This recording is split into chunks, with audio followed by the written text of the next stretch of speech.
Good evening. Hi, this is Congressman Bera. Thank you for joining my office telephone town hall.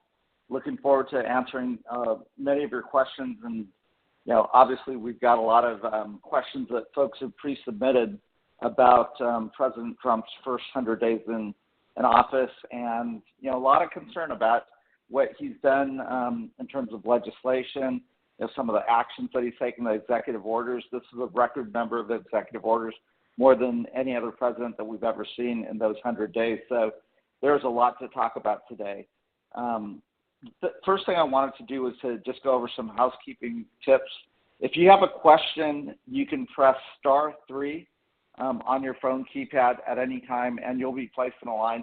And we'll try to get to as many questions as we can. You'll actually be connected to a member of my staff, and they'll get your question down. They'll take your name and question. And then if we do call on your question again, I know we've got a lot of pre-submitted questions as well that we'll try to group together. If you're streaming the event on our website, you can simply type your name and question below the streaming player. The other thing is a lot of folks are saying, how can we keep in touch with you? What are the things that you're doing, et cetera? So the best way to do that really is to sign up for my newsletter at any time during the call. And to sign up for the newsletter, which is one of the ways that we let everyone know what we're doing, what's going on in Congress, et cetera, is to press *6. Again, if you're not signed up for a newsletter, I would ask all of you to sign up for the newsletter, and that's *6, and a member of my staff will take down your email address. So again, *6 if you're not already a member of our newsletter. We will try to get to as many questions as we can on tonight's call. But, my staff will keep track of all the questions. So if you do get one of my staff members, make sure you give them all of your information. And if we don't get to your question, we will certainly respond and reconnect with you and try to answer the question via email or via a letter. That said, your feedback's always appreciated. This is an unprecedented time, and just a lot going on, a lot to get through tonight. If you have any additional questions, you can stay on the line after the event closes, and you'll be directed to leave a voicemail. On that voicemail, make sure you leave your name, email address, and phone number so we can then contact you at a future date. You can also visit my website at Bera, BERA.house.gov to email me a message, find resources on how to navigate what's happening in the federal government, and more. So, a lot going on in the federal government. I'm going to go through, we had a lot of pre-submitted questions on a number of topics, so I'm actually just going to take the liberty to try to address some of those early on, and then we can get into some of the live questions. So we've had a number of questions, and I'm just going to pull one that was pre-submitted from Patrick in Carmichael. He essentially wants to know what we're doing, what I'm doing specifically, and what Democrats as a party are doing specifically to push back against some of the blatant, egregious violations of the Constitution that President Trump is perpetrating, and how are we going to fight back and maintain the rule of law and protect our democracy in general. Now, we've got a lot of questions that are in that general theme, so let me just kind of address that broad thing. We've never seen an assault like this so early, so quickly through the executive orders and the actions, whether that's on immigration, whether that's deporting, as some 2-year-olds were deported this weekend without due process and so forth. There are lots of things that we are trying to do. Obviously, we're fighting this in the courts.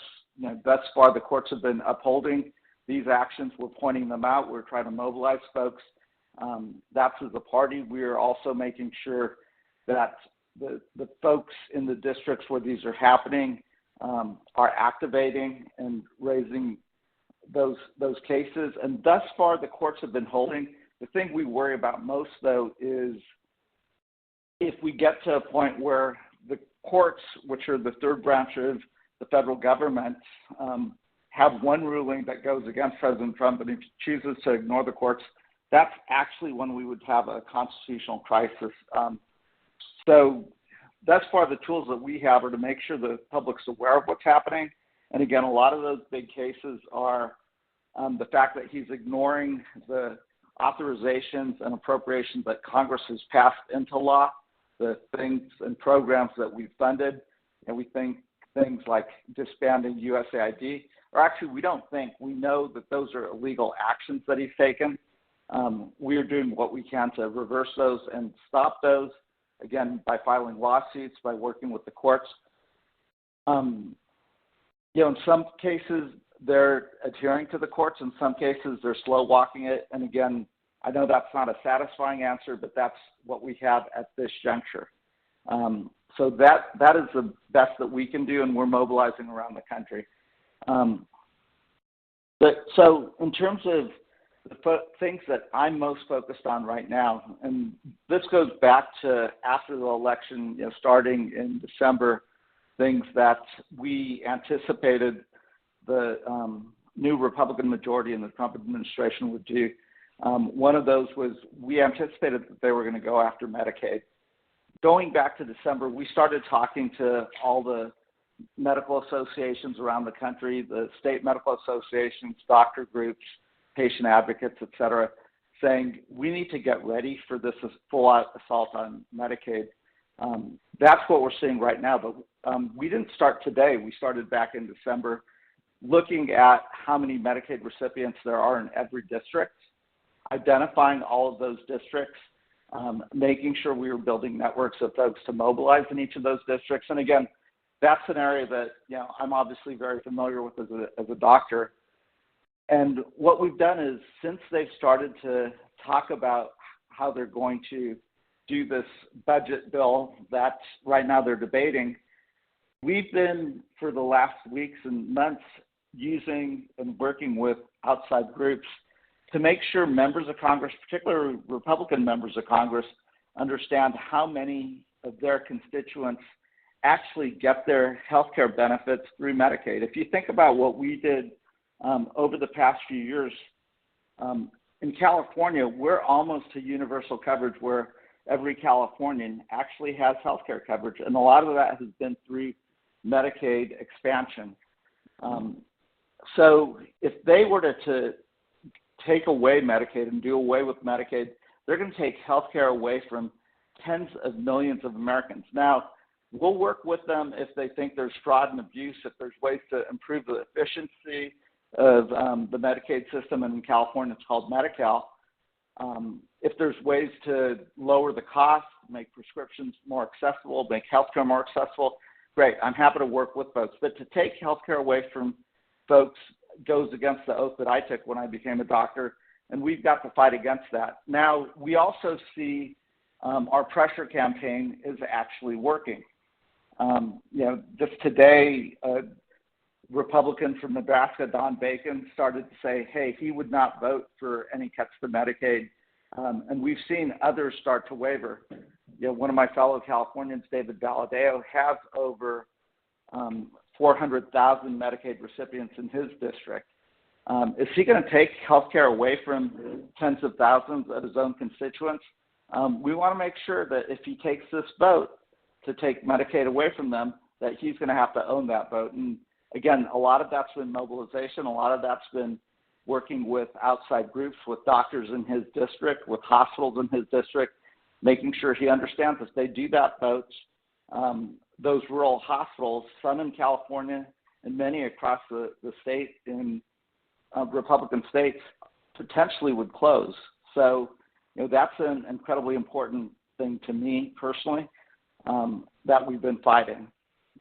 Another topic that we've gotten a lot of calls on and folks have asked questions about was a vote that I took 6 or 7 weeks ago after the State of the Union, and that was the vote to censure Al Green. And that was a tough vote because Al and I are friends. Now, I'm going to explain the vote. It may not satisfy everyone. It wasn't a vote to vote with Republicans. It was, we had a strategy. We wanted the focus and attention to be on what Donald Trump said at the State of the Union.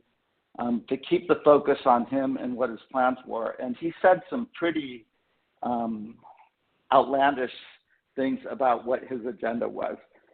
That was a strategy. It was discussed within the Democratic caucus. Leader Hakeem Jeffries, clearly told us to, you don't have to stand up, you don't have to clap, you don't have to do anything. Al disregarded those, and I think a lot of us were upset with what Al did. Al and I are friends. As I've reflected on the vote, I've met with local groups to talk about it. I don't think it was an appropriate thing that he did, but I understand some of the anger that was directed at me for taking that vote and the thought that, you know what, you're not standing with Democrats, you're standing with Republicans by censuring Al Green. What was particularly poignant to me was, some of my conversations with the African American community and some of the leadership there who really feel like President Trump is doing an all-out assault on the African American community, going after some of the diversity programs that would replace the gains that have been made back from the Jim Crow days through civil rights and under the Obama and Biden administrations. And now a lot of that, I did hear what the African American community said in terms of their worry that, in many ways their history is being erased. They're trying to pull that out of the school books and the history books. And I get that. And in hindsight, I could have voted the same way Al Green did. And Al did not vote against the censure vote. He voted president. I've talked to Al since that vote. He and I are fine. He understands the vote. And in hindsight, I could have voted president. I could have sat down with Al and expressed my concern about the way he voted and what he did. But, that I can't undo the past, so I'll own it. And Al and I are moving on because we have bigger fights, and that is trying to hold President Trump accountable and winning the next election, because that is the best way for us to preserve our democracy, which is to get the majority in the House of Representatives.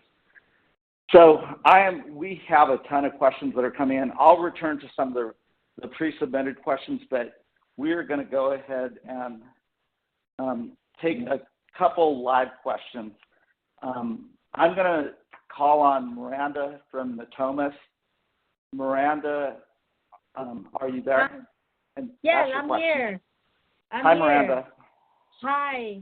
Thank you for taking me, Congressman Bera. Well, I was going to ask you about the inflation problem that we have, but right now I have something more urgent than inflation that I would love to bring it up. So my question is it legal for corporations like Target to secretly take out life insurance policy on their employee spouses without consent for profit? Because I'm a victim of this. A policy was taken out on my life without my knowledge, and I was nearly killed. The company profits, the victim suffers. As a leader, you're supposed to protect the vulnerable. If our lives can be sold behind our backs. Miranda, thank you.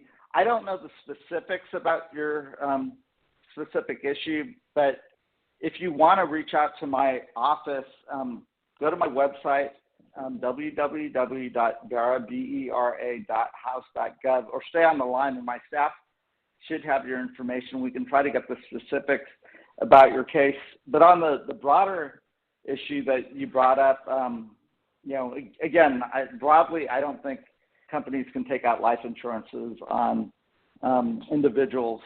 But on the issue of inflation, that's very real. I mean, on the cost of, eggs, groceries, everything else, I hear that constantly when I'm out talking to folks in the community. President Trump largely won this election on his promise that he was on day one going to start lowering the price of things, making our lives better. He's done the exact opposite.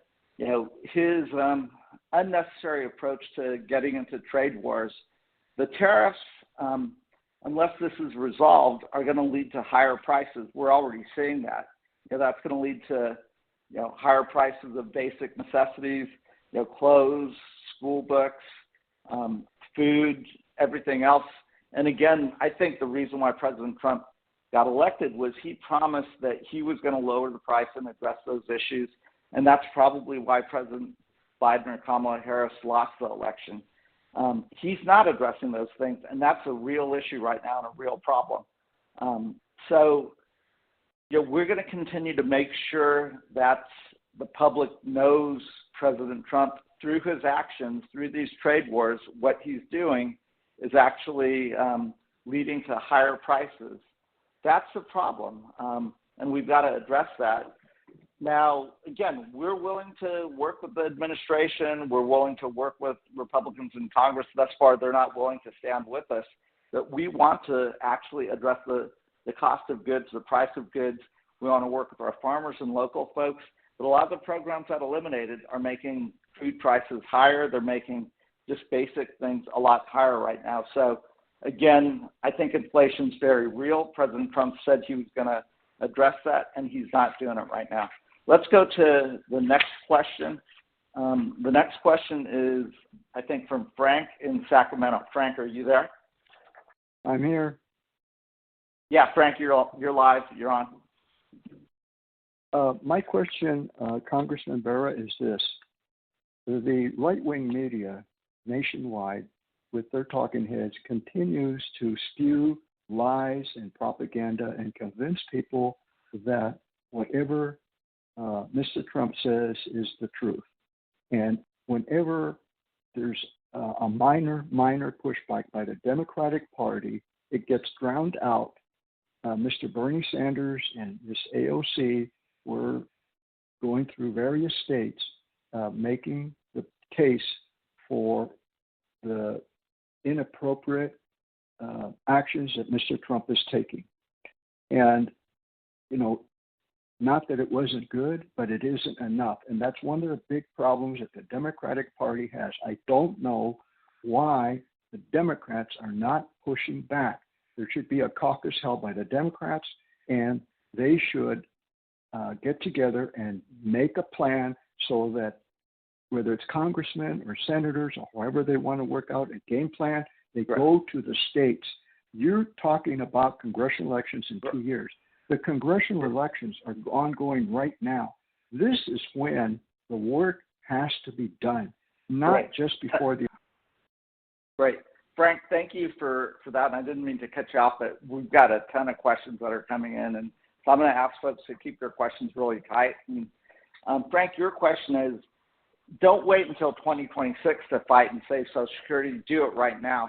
I appreciate what AOC, Bernie Sanders, others are doing. We're also, obviously we're introducing legislation to protect Social Security, make sure Donald Trump keeps his hands off of your Social Security. Problem is we're in the minority, and unless we can get 4 Republicans to sign on with us, it is hard to get legislation passed. So then we have to make sure the American public understands, even though Donald Trump promised not to touch Social Security, we've heard what Elon Musk has said about Social Security. He called it a Ponzi scheme. That's ridiculous. All of you paid into Social Security during your working life, and it is what gives you a dignified retirement. And with inflation, it doesn't generally even cover your costs. So for them to think about, hey, we're going to go after Social Security, and they're going to be sneaky about this. What they're going to do is, they're going to say, oh, you've got to re-register on a website. Well, my dad's 92. He's not going to figure out how to re-register via using X or going to another website, and that's going to be a big problem.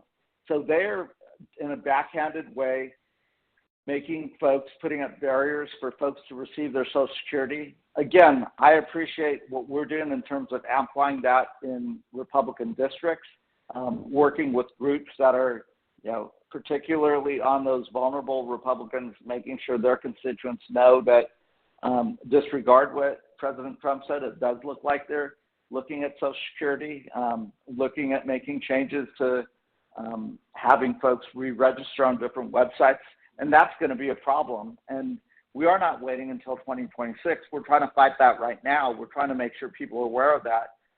But in the interim, we also have to help folks that may not know how to use a computer, may not know how to, they're just used to getting their Social Security check on a regular basis. And here, all of a sudden, they're getting, a letter in the mail saying, oh, you need to re-register, et cetera. And, they don't know if that's fraud or something else. So if you get something like that, if you have questions about Social Security, I would urge you to, press 3 to, talk to my staff. Make sure they've got your email address or your phone number, or reach out to my office at Bera, BERA.house.gov. We are getting inundated with constituent requests, a lot of immigration, passport, visa requests. One other thing that, folks have contacted our office about, and we've got a few questions on, is, the Afghan refugees. Now, Sacramento County, our community, has the largest Afghan refugee population in the country. These are men and women that worked with our troops, stood side by side with our troops, supported our mission when we were in Afghanistan. Many of them have arrived here, but their kids remain in Afghanistan, or the kids have arrived in the United States and the parents, one or two parents, are still in Afghanistan. And it's tragic that, there were pre-cleared folks who go through the most extreme background checks, vetting, et cetera. These are folks that work with our troops. And they were ready to board planes. They were ready to come to the United States. And President Trump, on the early days of his administration, stopped those flights. And now we understand that he's thinking about banning anyone from Afghanistan coming back into the United States. That's tragic. So here's one thing that I'm doing. We are talking to Afghan veteran groups. We're talking to folks that are servicemen and women, veterans that work side by side with these folks that were interpreters, guides, drivers while we were in Afghanistan. They need to work with us to raise the pressure on congressional Republicans, on the Trump administration, to say that's not right. These folks put their lives on the line. They supported our troops. They supported our mission. And they deserve to have the promise that we made them, which is, we know you're putting yourself at risk. We should honor that promise. We should let you come to the United States and to the safety so you don't have to worry about your life. So again, that is, we had a number of questions about that. And again, my staff is working very closely. It's difficult, though, because these are heart-wrenching stories. I'm going to go to another question. We've got a question from Jan. Jan, you've got a question about Secretary Hegseth. Hi, yes, Congressman Bera, yes, nice to talk with you. I'm a Navy veteran, and I really would love to see Congress be able to ouster Hegseth. He does not belong there. He has no idea what security is all about, and him using the personal phones, et cetera, that's absolutely disgusting, and he's the first one that needs to go. Great. Thanks, Jan. I agree. Before Pete Hegseth was confirmed by the Senate, we came out and said he didn't deserve to be confirmed. He didn't have the qualifications for the job. And that's not a Democratic or Republican thing. James Mattis, who was, General Mattis, was Donald Trump's first Secretary of Defense. I got to know him very well. General Mattis was extremely qualified. Pete Hegseth is not qualified. And that's just been shown time and time again, especially after using Signal. I'm on the Intelligence Committee, so as one of the few House Democrats or House members that gets access to some of the most vital information, that's just intelligence and security 101. Secretary Hegseth needs to know better. There should be consequences of his actions. And again, I would agree with you. I mean, we've called for him to step down. We've called for Trump to let him go if he doesn't step down. And we'll continue to raise the pressure, continue to look for Republicans to stand with us on this. But ultimately, it'll be up to the president. Let's talk about some local issues that we have. We've got a question from Joanna in Sacramento. Joanna, you've got a question about mailboxes. I do. Hi, Dr. Bera. Thank you so much. Sure, I know Joanna. that you did the local investigation with the mail theft issue that's been happening really all over the country, but there has been a very heightened issue here in North Sacramento County where master keys are missing, master keys have been stolen. I've been a victim of it. Our postal workers know that the keys are missing. I'm having struggles getting my claims cut. They keep getting denied. And so my question is, what is being done to keep the pressure on the Postal Service to fix this issue so that we're not having mail stolen, which is already in this challenging economy, not making anything easier for residents? Great. Thanks, Joanna. That is an issue, and over the last 3 or 4 years, we just kept hearing it over and over again. So we tried to go the usual channels. We went to the Postal Service. We asked questions. We didn't get adequate answers. We said, okay, well, let's do a town hall and let the constituents, the folks that are being directly affected by the mailbox theft, ask questions. They didn't get answers that they wanted to, and that's why we took the dramatic step of asking the Inspector General to do an audit here. First, they weren't going to do it, but we kept the pressure on them. We kept pushing them, and finally they did. And honestly, what they found is Sacramento has one of the highest levels of cluster mailbox thefts in the country. And the findings of the audit, and again, you could find those that audit on our website at www.bera.house.gov, and you can look it up on the internet. It was shocking to me that the master keys, these for these cluster mailboxes, a large number of them were not accountable. They didn't know where they were, and that's not acceptable. So thieves were actually just going in, opening the mailboxes and taking out what they needed. It's not like they were taking a crowbar and breaking them open. They were just getting in there. That's unacceptable. So what the post offices in our area agreed that they would fix this by July. We've stated that publicly. We will continue to keep the pressure on. We would like to see our mailboxes go to digital mailboxes so they can't be broken into. They're not reliable on a key. You could change that code if you need to, if the code gets compromised. That's right now the best technology, and we think we should be at the top of that list for Sacramento County since it is such a prevalent issue. I will continue to push the Postal Service. I will continue to use the bully pulpit that I have as your congressman. But Joanna, this is an issue that is really close to so many people in our community, especially the seniors, because a lot of the seniors get their medications through the mail. They get Social Security checks and other things through the mail. Go to our website, and there's lots of tips on how you can protect your mail and things that you might be able to do. I'm going to go to another question. We've got a question from Pete in Sacramento. Pete, are you on? Yes, I am, Dr. Bera, and thanks for Hi, holding Pete. these meetings. Hi. Sure, of course. Okay. So my question is, we need your help to intercede and get the Army Corps of Engineers to meet with the local community to make the erosion control work that they're doing on the American River a better project. We know you've had a tour of the area, and we've taken some of your staff out there on a tour.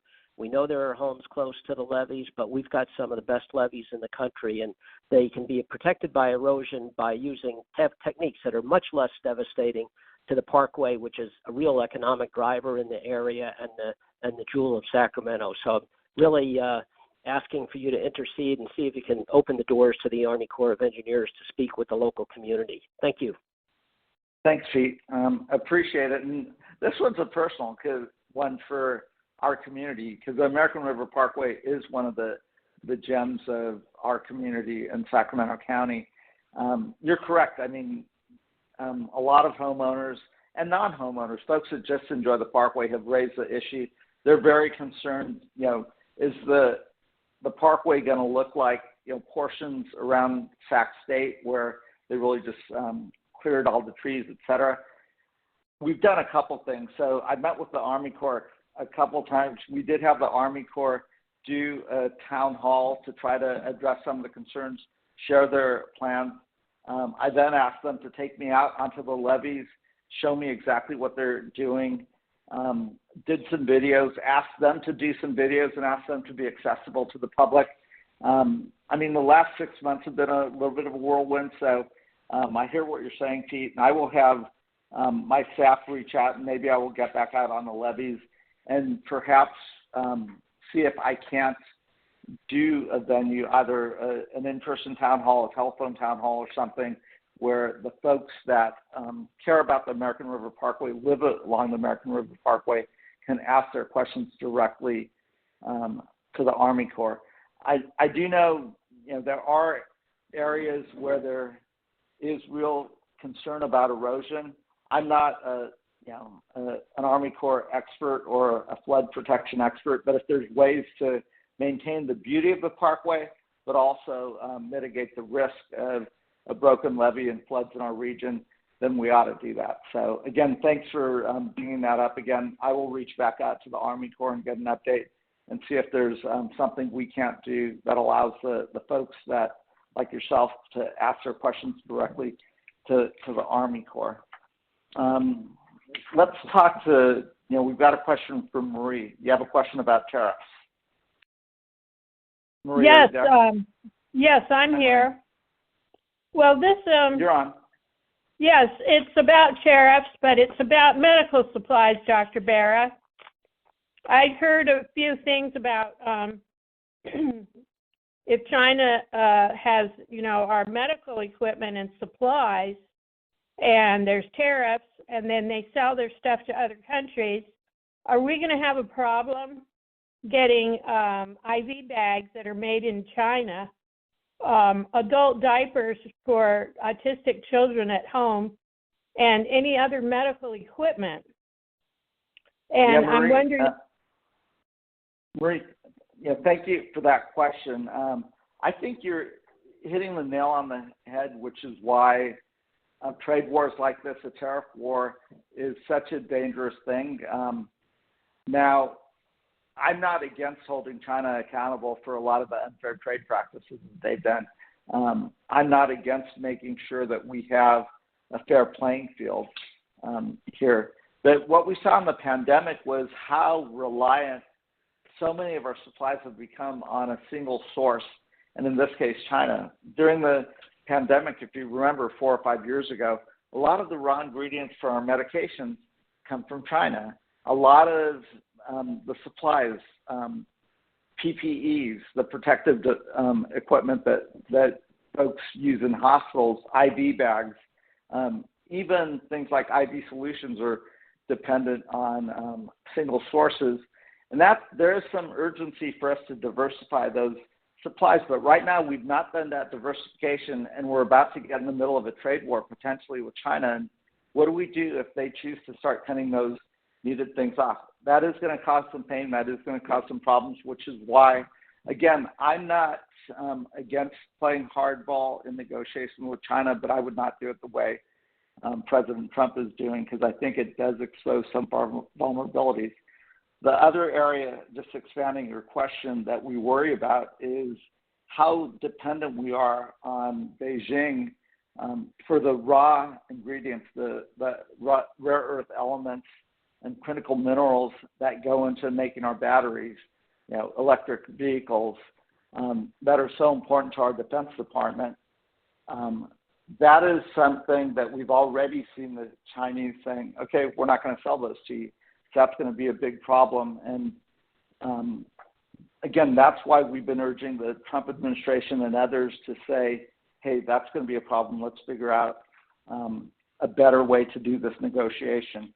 And we've been talking at times, directly to the Chinese to say, don't do anything hasty, because you're actually dependent on our markets. And if you try to cut us off, that's going to be bad, and we don't want to set off a trade war. So, thank you for that question. It is something that we're very aware of. We've got a question from Akin in Sacramento about Doge. Yes. Are you there? Still there? Good. Yeah, I'm here. Good Please evening. go ahead and ask your question. Good evening. Yeah, this is about the Doge thing. I do not understand how long this will go. I'm very upset about that. Thank you for that question. I think what Elon Musk is doing, I can't say it's illegal, but nobody elected Elon Musk. We are holding him accountable. I'm fine if we want to make government more efficient, more accessible to people, but what they've done is they've gutted entire programs that people depend on. And I'm not talking, I worry about what we've done to USAID, foreign aid, development, the humanitarian programs that are out there. I'm talking about everyday programs like Social Security, closing Social Security offices. So when people call, they're just left on hold. No one's answering the phone. That is a problem, and that's an affront. And we should hold Donald Trump accountable, and we're doing everything we can to make sure people know that this is a decision that President Trump made. This is the decision that Elon Musk executed. I've read Elon Musk's biography. This is exactly what he does. What he did when he took over Twitter, now X, he essentially cleared everyone out and said, oh, okay, we overreached. This isn't a private company. This is the federal government. This is healthcare. This is Social Security benefits. This is Medicare. This is food programs for folks. This is small business administration. So, Doge is something that we have to shut down. Unfortunately, the only way we can do that is to keep putting pressure on Donald Trump and hold him accountable for this. We're making sure folks understand that, understand the impact of it. If you don't get your Social Security check, well, that was Donald Trump's doing because he let Elon Musk do this. So, we've got to continue to keep the pressure on. We've got to continue to keep the heat on Donald Trump.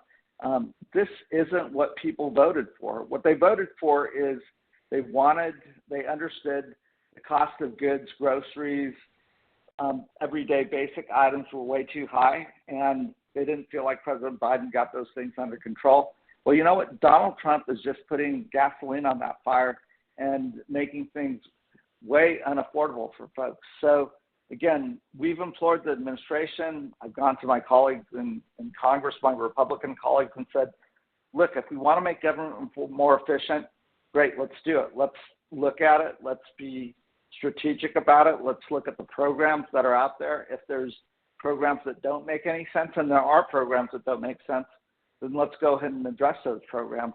But, to do it the way Elon Musk is doing, that doesn't make any sense at all, and that is hurting a ton of folks. And again, we will continue to push on Donald Trump and make sure that doesn't stand. I've got a call from Fred, and this is one that we had a few folks email us in on. It's about Kilmer Abrego Garcia, who's being held in a prison in El Salvador. Fred, are you on? Yeah, this is Fred. Hi, Fred. Representative Dr. Bera. Yes, nice to meet you over the phone. I was concerned about movement on the Salvadoran 238 and Mr. Garcia specifically. When's he coming home? Hasn't the court said to bring him home? Thank you. Yeah, the courts have said that the Trump administration needs to do everything that they can to get him home. And it is as much about Kilmar, but it's also about the fact that he's ignored due process, checks and balances. So, if you want to target folks that are criminals with felony arrests, et cetera, who are here in the country illegally, that's one thing. But don't sweep up folks. Give folks due process. And Kilmer, Mr. Garcia, was not given that due process. And that's the real crux of the issue.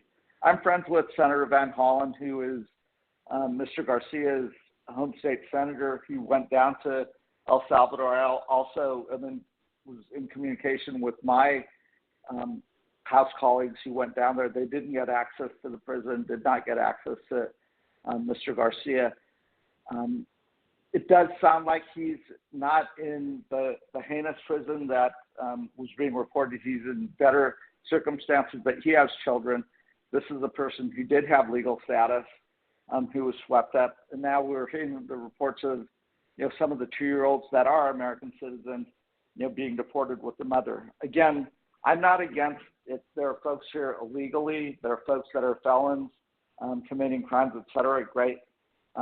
But, folks are innocent until proven guilty. So, we're willing to work with the administration, but when you take folks that are here legally, don't give them due process rights, and then that's just not acceptable. So we'll continue to keep the pressure on. We'll continue to try to engage the El Salvadorian government, and this is something that needs to be addressed. So again, thank you for raising that, and we'll continue to raise the issue with the Trump administration and continue to try to make sure that the courts hold the administration accountable. We've got a question from Dana and Citrus Heights, and a few folks sent in submitted questions about some of the voting rights, voting legislation that the Trump administration or the Republicans in Congress have put forth, and one specifically is the SAVE Act. Dana, are you on? I'm here. Hi, Dana. My question is regarding the women trying to vote without having our ID match our birth certificate. This is a huge burden for those of us who, aren't high income, to either change our name back to our birth names or get a passport. Yeah. Dana, you're referring specifically to the SAVE Act, which came up in the House of Representatives. I voted against it, and we urged our colleagues to vote against it because what we've seen in the last 3 election cycles are some of the safest elections. In 2020, when President Trump claimed the election was stolen, there were multiple lawsuits, multiple examinations, multiple recounts. Our elections are incredibly safe, but there isn't much in the way of illegal voting, et cetera. So this is a direct attempt to suppress folks like yourself who may have originally registered as your maiden name, you got married, you changed your name, et cetera. That is going to be a real problem for women voters. We will continue to fight it. The other thing that they're trying to do is change the way states count ballots. Now, as someone who's gone through tough elections, I'm all for California counting their ballots more quickly, but we put laws in place to try to make it easier for folks to vote. We think every legal voter should have the ability to cast their ballot. That should be through the mail, that should be in person, that should be, as long as you've got your ballot in by election day and it's postmarked, we should count that ballot. Those are things that have led to more people participating in our democracy. Anything that undoes the ability to vote in our democracy undoes our democracy. It starts to go to the foundations of who we are as a country and what our democracy means. So we will continue to fight and hopefully defeat the SAVE Act in the Senate. Unfortunately, it did pass out of the House. If President Trump does sign that into law, we'll continue to fight against that. We want to protect your right to vote. Every legal citizen in this country, every legal voter in this country should have the ability to cast their ballot. So again, thank you for raising that question. And if we lose that, then we start to lose our democracy. I've got a quick question for all of you because we've gone through a number of questions. We've still got a ton of questions. We'll also get to some. But one question that I have for you is, how is the best way for us to stay in touch with you? A lot of folks are saying, Congressman Bera, tell us what you're doing. How are you doing things? If you think the best way for us to stay in touch with you is via email, please press 1 right now. If you think the best way for us is doing these town halls, which I'll continue to do, press 2. If you think it's through text message, press 3. If you're someone who follows me on Facebook or Instagram on social media, press 4. Or if you still prefer print mailers and mailers that go out, press 5. And again, we'll continue to do all of those, but it does help us to get a better sense of the best way for us to stay in touch with you. I'm going to go and get to another question. We've got a question from Kathy and Carmichael. I'm sorry, Katie in Carmichael. Katie, are you there? Yes, I'm here. My Hi, Katie. question is, hi, how are you? My I'm good. question today is about the IHSS program. It's a program, if you're familiar with it, through Medicaid. And I find it really helpful because at the age of 19, I got sick with lupus and then various other autoimmune diseases. And I now need help with things like taking a shower, having some cleaning done, getting groceries, and I have a person who comes in and helps me out. So in addition to Medicare and Medi-Cal, I need the IHSS. And Katie. if we lose that, sorry, I'll wrap. No, not at all. Katie, IHSS is a lifesaver for so many Americans and so many folks in our community.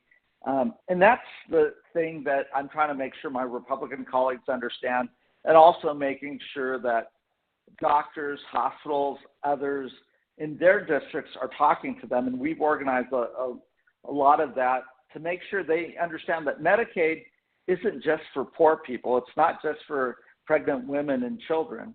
Medicaid is something that pays for your folks that are in long-term care. It pays for home services like you've talked about, IHSS. And if they cut those benefits, if they do away with those benefits, we're going to have a real problem on our hands because, like you just said, Katie, you depend on Medicaid, and that's going to be a real issue if they try to cut those programs. So right now, they've not voted to cut the programs. Our approach and our strategy and what I'm working on, what we're working on as Democrats, is to make sure we're going into those Republican districts, making sure they understand the impact of these cuts, making sure that if they take that vote for these cuts, we're going to remind voters about that. We're going to remind their constituents about that. Again, we'll work with them if it's about inefficient programs, fraud. Again, I'm more than happy to work to make Medicaid more efficient and better. But if it's about taking healthcare basic needs away from people, we're going to fight them on it. And I've been fighting them on it since before Trump got inaugurated. So we'll continue to do that. That's a basic right in my mind as a doctor that we should protect. I've got a question from Tara in Sacramento. Tara, you're on? Are you still on? Yes, I'm here. It's Hi, Tara. Teria. Teria. Hi, Dr. Bera. Yeah, that's fine. My question was, how many bills are to put into law have the Congress been able to get done in the last 100 days? Because it seems like Mike Johnson's not bringing anything to the floor for voting, and all that Trump is doing is just writing executive orders, which is not what our founding fathers envisioned. 100%, right? Tara, that's exactly what the Republicans are doing. Donald Trump, in his first 100 days, has written more executive orders than any other president since Harry Truman did in an entire year. So they're not trying to legislate. They've disregarded the first branch of the federal government, which is Congress. We're the people's house. The House and Senate, we're Article 1 of the Constitution. What bothers me and disappoints me is that my Republican colleagues in the House of Representatives have just rolled over. And what also bothers me is that I've seen few Republican senators stand up and say, hey, wait a minute, this is not okay. Congress is the body that gets to institute tariffs. Now, we have passed legislation in years past that in emergency circumstances gives the president the ability to institute tariffs. We feel like what they're doing right now is an abuse of those powers that we've given the executive branch. We have to stop that. Fortunately, we are starting to see some Republican senators, some Republican House members say, hey, wait a minute, that's not okay. That isn't what the intent of the law was, and start to introduce bills to take back Congress's authority to, be the only body that can institute tariffs. I'm not going to lie to you. I don't have a lot of faith right now that a lot of my Republican colleagues, I know a lot of these folks, they know better, but they've abdicated their responsibilities. They're rolling over. They're taking their orders from President Trump. And I have no faith right now in Mike Johnson. I don't think Mike Johnson is going to bring important bipartisan legislation to the floor unless President Trump says it's okay. And that's abdicating. That's the Speaker of the House, who should be an equal branch of government. He's the Speaker of the whole House, taking his orders from the executive branch. That isn't what our founders had in mind. They wanted us to be a government of checks and balances. They gave Congress the ability to write the budget, the ability to allocate funds, the ability to write laws and pass laws, and then the president's job is to implement those laws. What we've seen through DOGE, what we've seen through blatant disregard to laws that we passed, to investments in America that we've made, has been President Trump saying, I'm not going to do that. So we are fighting those in the courts. Again, that's not a satisfying answer to hear, but we are going to continue to keep fighting President Trump every step of the way, because what we think he is doing right now is illegal, is unconstitutional. And thus far, the courts have been siding with us as Congress, as well as individual American citizens. Again, the real test is going to come when the Supreme Court rules in our favor. And unfortunately, I think that's going to happen sometime in the near future.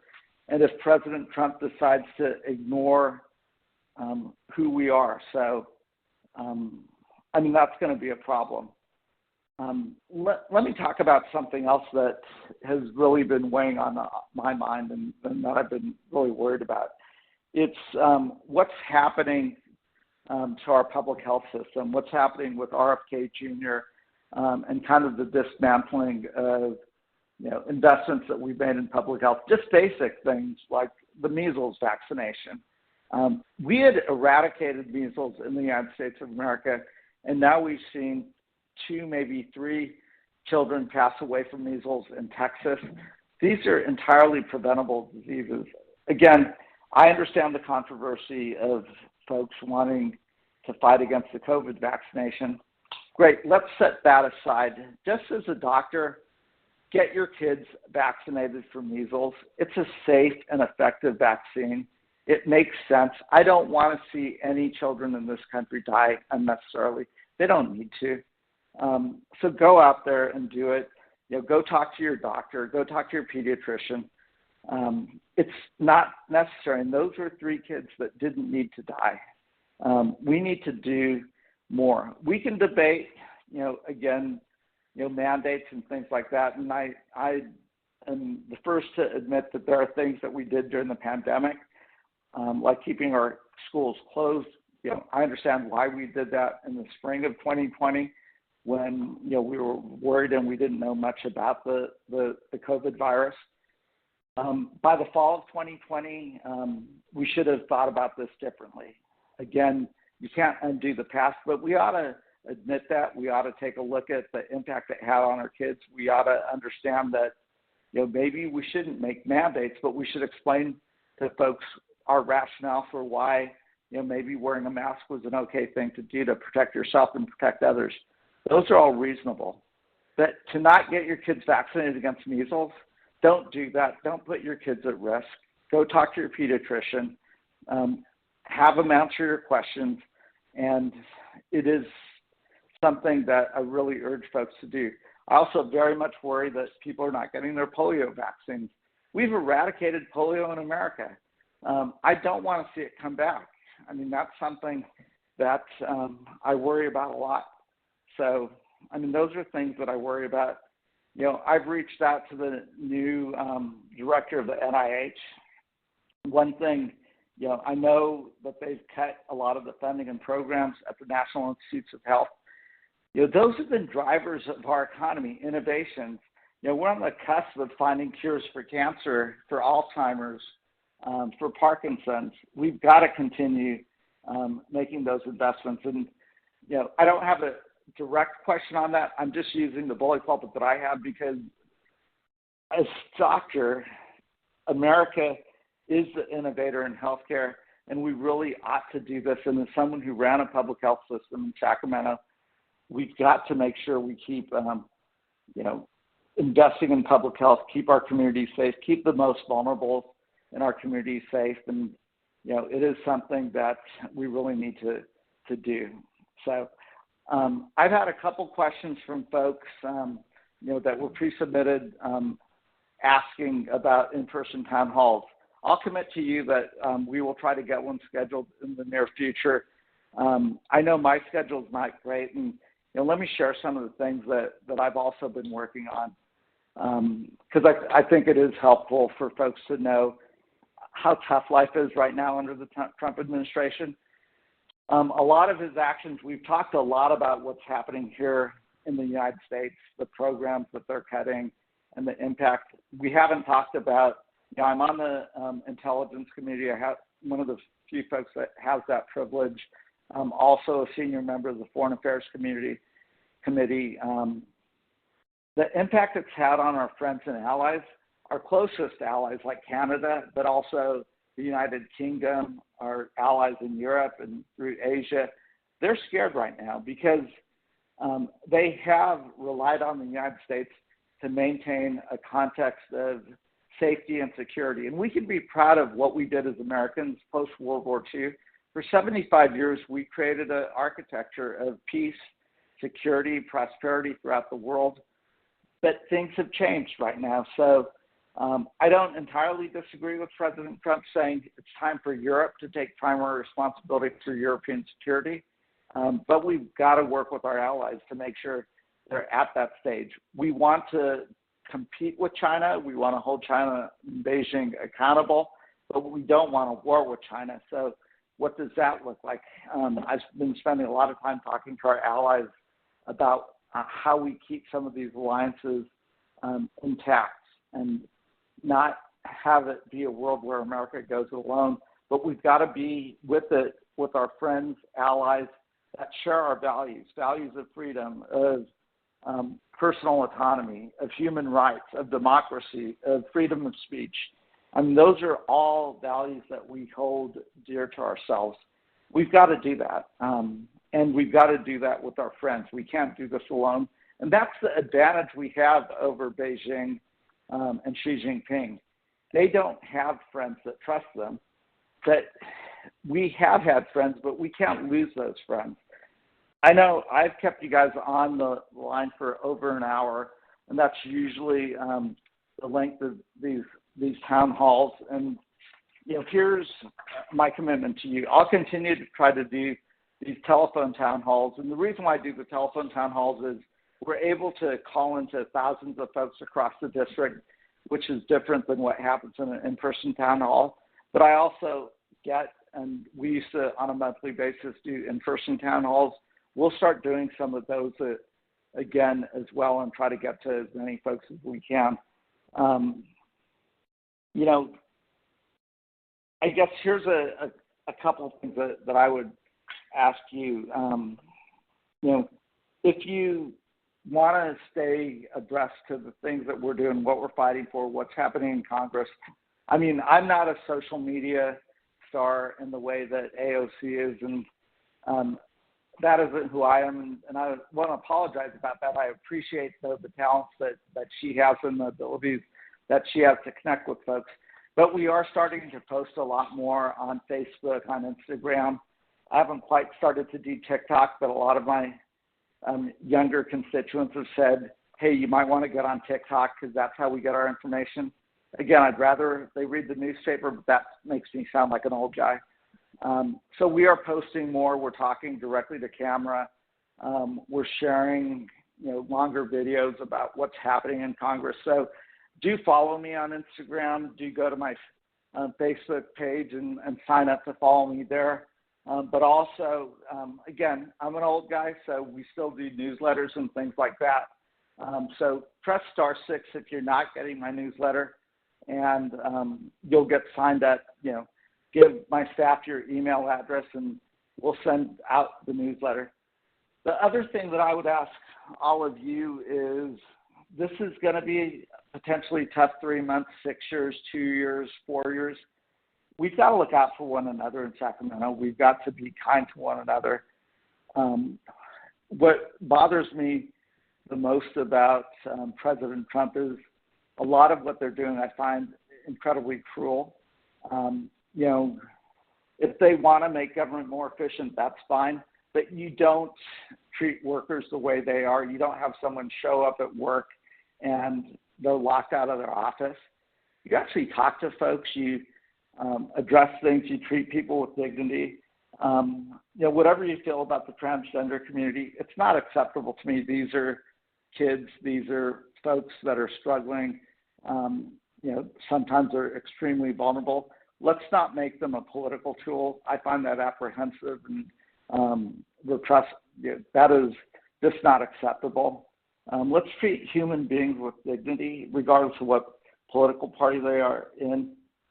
Let's be kind to one another, and let's be who we are as Sacramento. We embrace our diversity. We embrace who we are.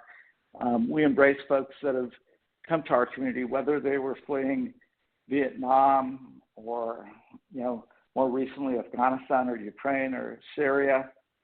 Those are our neighbors. Those are folks that we are. And I don't want the cruelty that I see coming out of the Trump administration changing who we are. So, we're better than this.